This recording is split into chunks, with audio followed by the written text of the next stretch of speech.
இந்த படம் ஷூட்டிங்னாவே உதவியாளர்லாம் அலறுவாங்க. ஏன்னா, மனித நடமாட்டமே இல்லாத இடத்துக்கு தான் ஷூட்டிங் கூட்டு போறது. ரொம்ப பயந்தேன். இது எப்படி இது இதாகுமா? ஏன்னா என்னால அவரு ஆரவுக்கும் ப்ராப்ளம் வந்துறக்கூடாது. அவருனால எனக்கும் வந்துறக்கூடாது. அருள் சார் கூட எனக்கு இல்ல. போர்ஷன்ஸ் இல்ல. அந்த மாரி தான் படத்துல கதை அப்படி. அதனால அருள் சார் கூட நடிக்கிற இது இல்ல. இந்த சினிமா இண்டஸ்ட்ரியில எனக்கு அவ்ளோ பெருசா பேக்ரவுண்ட் கிடையாது. நான் ஒரு பட்டிங் ஆர்டிஸ்ட் அப்படின்னு சொல்லலாம். கிராமத்த பிரம்மாண்டமா காட்டுறது வந்து சுகுமார் சார். இந்த ட்ரெய்லர்லயே பார்த்திருப்பீங்க. இந்த படம் எனக்கு ரொம்ப முக்கியமான எக்ஸ்பீரியன்ஸ் குடுத்த படம். கணேஷ் சாருக்கு முதல்ல நன்றி. முதல்ல ஒரு மாரி ஆரம்பிச்சது. என்ன ரோல் அப்படின்ட்டு, அப்புறம் கதையோட ஷேப் மாறிச்சு. வேற ஸ்க்ரீன் பிளே, கேரக்டர் எல்லாமே மாறிடுச்சு. அப்புறம் நான் இந்த படத்துல இருக்கேனா அப்படின்னு கேட்குற அளவுக்கு ஆயிடுச்சு. ஆனா, ஒரு முக்கியமான கதாபாத்திரம் ஒண்ணு எழுதி அத நடிக்க வச்சாரு. ஹாய் எல்லாருக்கும் வணக்கம். அருள்வான் படம் அண்ட் ஃபர்ஸ்ட் இந்த படத்து கதை கேட்கும்போது அந்த டைம்ல கிராமத்து படம் கொஞ்ச நாள் வேணாமே அப்படின்னு யோசிச்சுட்டே போய் தான் கதை கேட்டேன் சாருக்காக. ஆனா கணேஷ் சார் சொன்னதுக்கப்புறம் பண்ணணும்னு ஆசை வந்துருச்சு.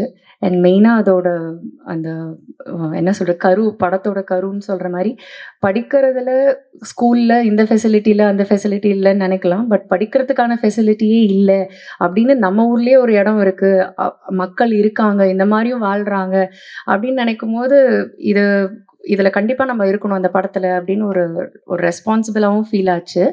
அண்ட் ப்ரொடியூசர் சார் இப்படி ஒரு படத்து மேலே நம்பிக்கை வச்சு அண்ட் பண்ணதுக்கு தேங்க்யூ.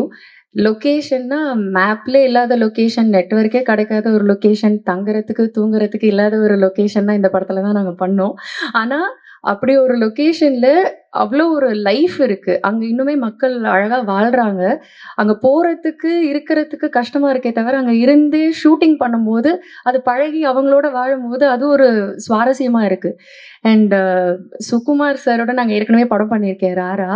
கிராமத்தை வந்து காட்டுவாங்க, அழகாக காட்டுவாங்க. பட் கிராமத்தை பிரம்மாண்டமாக காட்டுறது வந்து சுகுமார் சார். இந்த ட்ரெய்லர்லேயே பார்த்துருப்பீங்க. ஒவ்வொரு விஷுவலும் அப்படியே கண்ணை பறிக்கிற மாதிரி இருந்தது.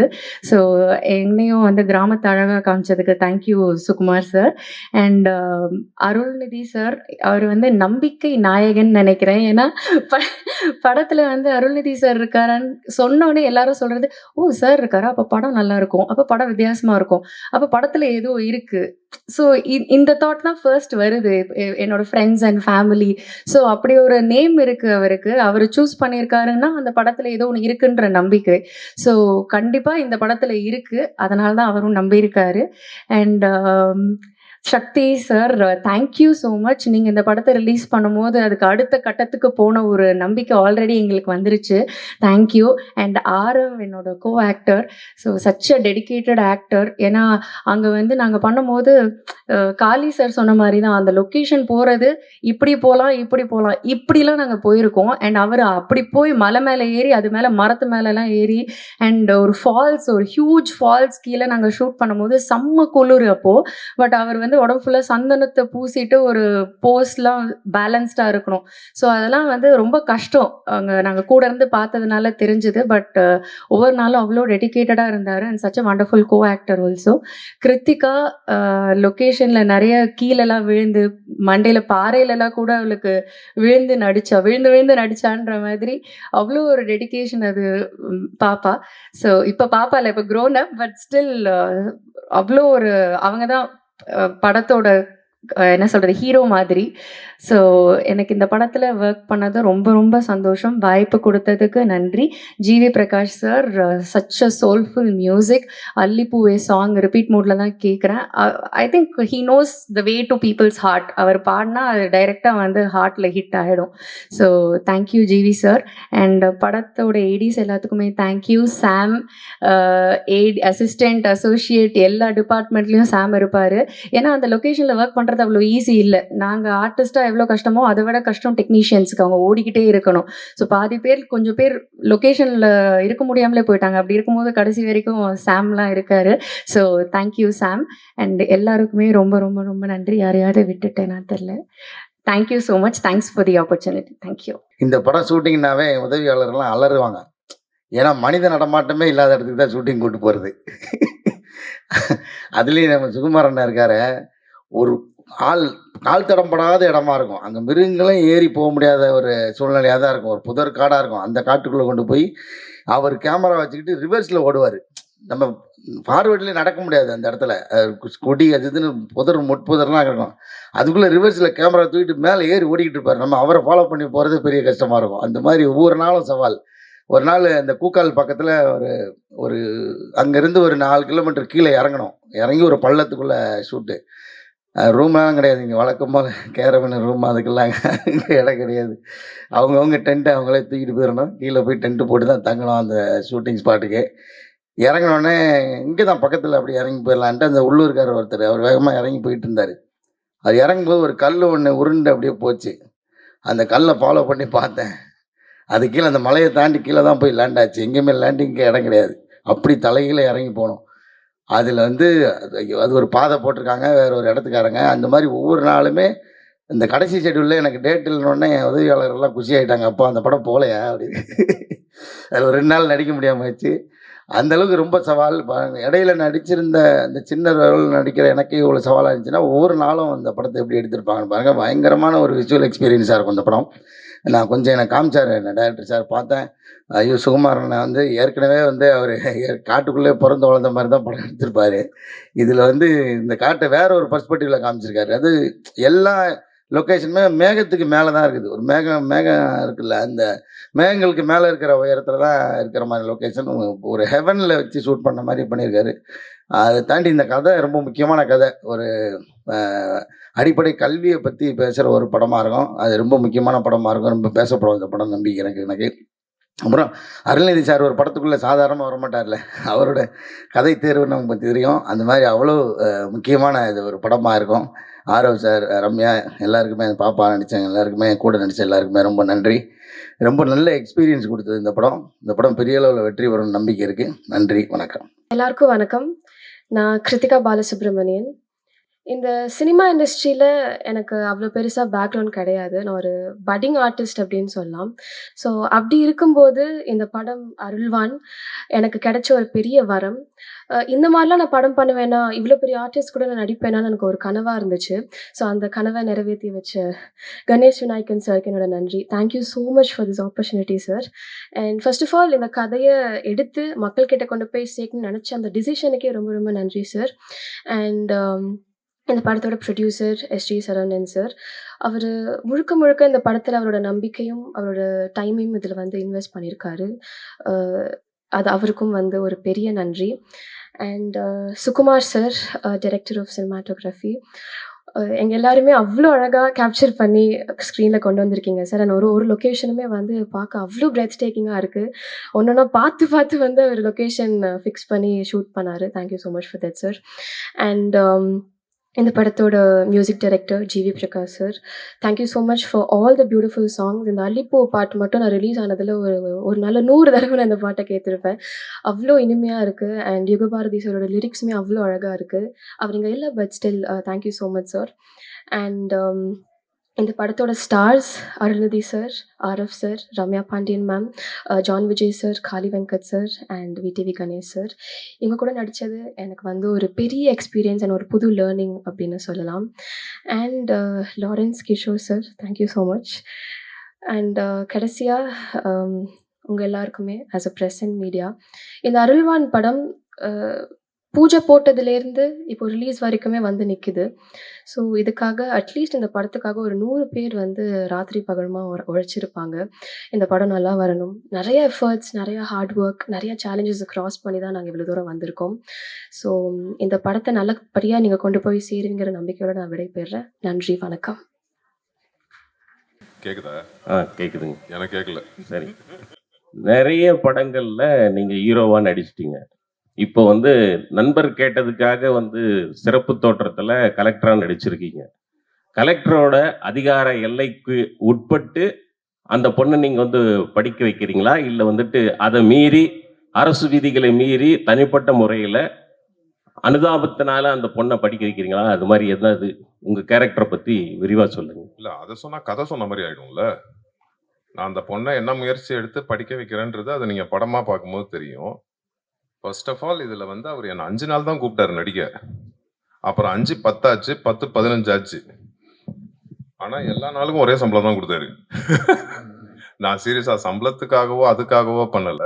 அவரு கதை சொல்லும் போதே நான் அவர்கிட்ட சொன்னது வந்து, நான் எவ்வளவு படங்கள் நான் இதுக்கப்புறம் பண்ணாலும் ஃபுல் ஃபிளெஜ்டா நம்மள வச்சே படம் பண்ணாலும் இந்த மாதிரி ஒரு கதை எனக்கு என்னைக்குமே அமையாதுன்னு தான் நான் அவர்கிட்ட சொன்னேன். வெரி ஃபர்ஸ்ட் டைம் சொல்லும் போது நான் ரொம்ப யோசிச்சேன். இவர் பெருந்தன்மையா என்னமோ சொல்லிட்டாரு, எடுத்தோடனே கேட்டோடனே ஒத்துக்கிட்டேன் அப்படின்னு. நான் கண்டிப்பா ஃபர்ஸ்ட் பயந்தேன், ரொம்ப பயந்தேன். இது எப்படி இது இதாகுமா? ஏன்னா என்னால அவர் ஆரவுக்கும் ப்ராப்ளம் வந்துடக்கூடாது, அவருனால எனக்கும் வந்துடக்கூடாது, அந்த சுயநலமும் இருக்கும்ல. அதனால ரொம்ப யோசிச்சுட்டு 2வது தடவை கேட்கும் போது அப்புறம் தான் டிசைட் பண்ணேன், சரி இது கண்டிப்பா இந்த மாதிரி நமக்கு அமையாது. அப்புறம் என் ஃப்ரெண்டு கண்ணன் ஒருத்தர் இருக்காரு, அவரும் என்கிட்ட சொன்னாரு, இது மாதிரி இது கண்டிப்பா பண்ணுங்க, நமக்கு நல்ல பேர் தான் கிடைக்கும்னு. படம் பார்க்கும்போது எனக்கு ரொம்ப சந்தோஷமா இருந்துச்சு. கரெக்டான ஒரு படத்துல இருந்தோம். எனக்கு ஆக்சுவலா சுகுமார் சார் தான் அடிக்கடி சொல்லுவாரு, சார் நல்ல பேர் வரும் சார், நல்ல பேர் வரும் சார்ன்னு. யார் சார், உங்களுக்கா சார்ன்னு கேட்டேன். ஏன்னா விஷுவல் அவ்வளோ சூப்பரா இருந்துச்சு. அப்புறம் படம் பார்க்கும்போது அந்த நம்பிக்கை இருக்கு. இதுல நானோ ரம்யா பாண்டியனோ ஆரவோ ஹீரோ ஹீரோயின் அப்படிலாம் கிடையாது. ஆக்சுவலா அவங்க கிருத்திகா தான் இந்த படத்துல எல்லாமே. அவங்கள சுத்தி தான் எங்க எல்லாரோட கதையும். நீங்க இந்த படத்துல நல்ல பேர் வரும் நல்ல பேர் வரும்னு சொன்னீங்க. வம்சத்திலேருந்து எவ்வளவு படம் நடிச்சா கூட இந்த பட தலைப்புல தான் உங்க பேர் இருக்கு, அருள் அப்படின்னு, அருள்வான்னு. இது நீங்க வந்த பிறகு பேரை மாத்தினாங்களா இல்ல முதலே வச்ச பிறகு உங்களை பேருக்கு தக்கபடி கூப்பிட்டாங்க? நான் ஒரு நாள் ஃபுல்லா இந்த டைட்டில் வேண்டான்னு அவர்கிட்ட. அவர்கிட்ட டைட்டில் மாத்துங்க நானும் இருக்கேன், இதே டைட்டிலா வச்சிங்கன்னா சரி வருமான்னு. பட் அவருக்கு பொருத்தமா பட்டுச்சு, அதை போய் நம்ம தடுக்க கூடாதுல்ல. ஆக்சுவலாக உங்களோட கேரியரில் ரொம்ப முக்கியமான படங்கள் பார்த்தீங்கன்னா ஜோக்கர், ராம ஆண்டாள், ராவணாட்டம், இது 2மே வில்லேஜ் சப்ஜெக்ட் தான்.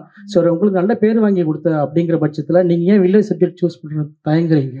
இல்ல இந்த படம் கதை கேட்கும் போது உண்மையிலேயே அந்த மைண்ட் செட்ல தான் இருந்தேன். ஏன்னா வர எல்லாமே வில்லேஜ் சப்ஜெக்ட், அது நல்ல வில்லேஜ் சப்ஜெக்டா இருந்ததுன்னா நம்மள அறியாம நான் ஓகேன்னு தான் சொல்லியிருக்கேன், பிடிச்சி வேணான்னு சொன்னது கிடையாது.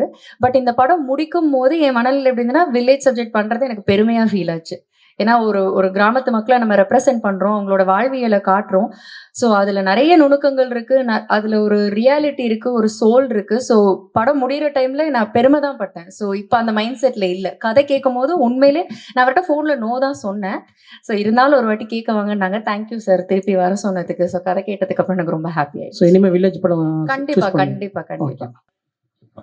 தமிழ்ல வந்து அந்த ஒரு இது இருக்குது, மல்டி ஹீரோ பண்ணுறது வந்து ரொம்ப கம்மியா இருக்குது. But other languages Malayalam, Telugu, கன்னடாலெல்லாம் நிறைய பண்றாங்க. தமிழ்லையும் எனக்கு பண்ணணும்னு ரொம்ப ஆசை இருந்துச்சு. பட் இந்த கதை சொல்லும்போது வந்து அருள் சாரோட கேரக்டர் அப்போ வந்து யாருமே ஃபிக்ஸ் பண்ணலை. யாராவது ஒருத்தவங்க வந்து அது கொஞ்சம் ப்ராமினெண்ட்டாக இருந்தால் அது நல்லா இருக்குமோ படத்துக்கு அப்படின்னு ஃபீல் பண்ணிட்டு தான் அது ஒரு 20 days ஷூட் பண்ணதுக்கு அப்புறம் தான் அப்புறம் அருள் சார் உள்ளே வந்தார். எனக்கும் அருள் சாருக்கும் ஷூட்டிங்கில் நாங்கள் சேர்ந்து இது பண்ணவே இல்லை. ஆக்சுவலாக செகண்ட் டைம் தான் அருள் சார் நானும் பார்க்குறேன். பட் படமாக அது பார்க்கும்போது அருள் சார் அந்த கேரக்டர் பண்ணது வந்து இன்னும் அந்த படத்தையும் சரி அந்த கேரக்டரையும் அது வந்து பயங்கரமாக எலிவேட் பண்ணிச்சு. இல்லை ரம்யா பாண்டியன் பார்த்து பயப்படல அதில். அருள் சார் கூட எனக்கு இல்லை, போர்ஷன்ஸ் இல்லை, அந்த மாதிரி தான் படத்தில் கதை அப்படி. அதனால அருள் சார் கூட நடிக்கிற இது இல்லை. பட் காளி சார் கூட 2-3 இது இருந்துச்சு. அஃப்கோர்ஸ் ஒரு பயங்கரமான ஒரு ஆக்டர் அவங்க. அந்த அந்த சீனோட போகும்போது ஐ திங்க் நாங்கள் டைம் லிமிட்டேஷன்ஸ் அதெல்லாம் இருந்தெல்லாம் டக்குன்னு கரெக்டாக பண்ணிட்டோம் அதை. பட் அது படமாக பார்க்கும்போது சார் பண்ண அந்த போர்ஷன்ஸ் வந்து அவ்வளோ ஸ்ட்ராங்காக ஃபீல் ஆச்சு, பயங்கர எமோஷன்ஸ் ஃபீல் ஆச்சுது. ஸோ அது அவர் ஜஸ்டிஃபை பயங்கரமாக அதை பண்ணிட்டாரு. ஆக்சுவலி சார்கிட்ட இந்த படத்தோட விஷுவல் நான் பண்ணிட்டு தான் வந்துட்டு காட்டினேன். சார் இப்படி ஒரு ஸ்கிரிப்ட் பண்ணியிருக்கிறேன், இது உங்களுக்கு பிடிச்சிருந்துச்சுன்னா கதை கேளுங்க சார் அப்படின்னா, அவர் உடனே வந்துட்டு இந்த கதையை வந்துட்டு கேட்டார் என்கிட்ட. ஸ்கிரிப்ட் ரொம்ப நல்லா இருந்தது. நல்லா இருந்தோடனே அவர் என்ன சொன்னார்னா, இது கண்டிப்பாக நம்ம சொல்ல வேண்டிய படம் கணேஷ், இதை கண்டிப்பாக வந்துட்டு நான் நடிக்கிறேன் அப்படின்னு தான் இதை ஒத்துக்கிட்டாரு. அதுக்கப்புறம் ப்ரொடியூசர்கிட்ட இந்த விஷயத்தை கன்வே பண்ணோன்னா ப்ரொடியூசர் அவரும் மீட் பண்ணாங்க. ப்ரொடியூசர்கிட்டையும் ரொம்ப ஓப்பனாகவே வந்துட்டு பேசி இது பண்ணிட்டாரு. ஆனால் பட்டு சாருக்கு மோஸ்ட்லி வந்துட்டு இங்கே தான் தேனி டிஸ்ட்ரிக்ட்குள்ளாரெலாம் ஒரு 4 நாள் மலைப்பகுதியில் அவரை படாத பாடு படுத்திட்டேன் நான். ஒரு இடம் மட்டும் வந்துட்டு கூக்கல் பகுதியிலேருந்து கீழே இறக்கணும். அதாவது நாங்கள் மேலே சின்னதாக மேட்ச் பண்ணிக்கலாம் அப்படின்னு வந்து சொல்லும்போது கேமராமேனுக்கிட்ட வந்துட்டு கேட்டார், சார் கீழே எடுத்தால் நல்லா இருக்குமா மேலே எடுத்தால் நல்லா இருக்குமான்னு கேட்டார். கேமராமேன் வந்துட்டு கீழே எடுத்தால் நல்லா இருக்கும்னு வந்துட்டு சொல்லிட்டாரு. அவர் கீழே இறங்குனாரு. இறங்குனதுக்கப்புறம் ரியாக்ஷன்லேயே என்னைய திட்டினாரு, வேற எதுவுமே சொல்லலை. ஸோ அந்த அளவுக்கு ஒரிஜினலாகவே கஷ்டப்பட்டு அதை வந்துட்டு பண்ணோம். அது எல்லாமே வந்துட்டு இன்னைக்கு வந்துட்டு ஒரு படமாக பார்க்கும்போது மிகப்பெரிய வந்துட்டு சந்தோஷத்தை கொடுக்குது. எனக்காக நான் கிட்டத்தட்ட அந்த இவ்வளோ வருட நட்பில் எப்போதுமே சொல்லுவார். இப்போ கூட உட்காந்துருக்கும் போது சொன்னார், சுகுமார் டைரக்டர் நம்ம 3 பேரும் சேர்ந்து ஒரு படம் பண்ணுவோம் அப்படின்னு. இல்லை, அவர் அப்படிதான் பேசுவார், ஆனால் கண்டிப்பாக வந்துட்டு பண்ணுவார். ஸோ அதனால எப்போதுமே ஒரு நல்ல ஸ்கிரிப்ட் இருந்தால் சொல்லுங்க கணேஷ், நம்ம வந்துட்டு பண்ணிக்கலாம் அப்படின்னு வந்து சொல்லுவார். இது அவருக்கு வந்துட்டு பிடிச்ச ஸ்கிரிப்டாக இருந்துச்சு. கண்டிப்பாக அந்த படம் வந்துட்டு ஒரு நல்ல விதத்தில் மக்கள்கிட்ட கொண்டு போய் வந்துட்டு சேரும். இது நான் இதுக்கு முன்னாடி தேன் பண்ணும்போது சக்தி சார் தான் அந்த படத்தை எனக்கு ரிலீஸ் பண்ணி கொடுத்தாரு. நான் மறுபடியும் சக்தி சார்கிட்ட இந்த படத்தை வந்துட்டு காட்டினோம். சக்தி சாருக்கு இந்த படம் ரொம்ப வந்துட்டு பிடிச்சிருந்தது. கண்டிப்பாக அந்த படத்தை நான் ரிலீஸ் பண்ணி தரேன்னு இந்த சக்தி ஃபிலிம் ஃபேக்ட்ரி தான் ரிலீஸ் பண்ணுது. இன்னொன்று சென்டிமெண்ட்டாக சக்தி சார் வந்துட்டு ஒரு படத்தை ரிலீஸ் பண்ணாலே தெரியும். கண்டிப்பாக அருள் சார் எப்படி ஒரு கதையை சூஸ் பண்ணி வந்துட்டு நல்ல கதையை எடுப்பாரோ, அதேமாதிரி அவர் பார்க்குற படங்களும் நல்ல படங்களை தான் ரிலீஸ் பண்ணுவார். இந்த படமும் ஒரு வெற்றி படமாக அவரோட ரிலீஸிங்கில் இருக்கும். மற்றும் co producer Subha ma'am sir வர நாளில் வந்திருக்கிறாங்க. சரண், சரத், அவங்க எல்லாத்துக்குமே என் நன்றியும் வாழ்த்துக்களையும் தெரிவிச்சுக்கிறேன். நன்றி. ஒன்ஸ் மோர், தப்பாக நினச்சிக்காதீங்க, இந்த ப்ரோக்ராமை ஆர்கனைஸ் பண்ணி கொடுத்த அண்ணன் வந்துட்டு கலைமாமணி நிக்கில் முருகன் அவர்களுக்கு என்னோட மனமார்ந்த நன்றியை தெரிவிச்சுக்கிறேன்.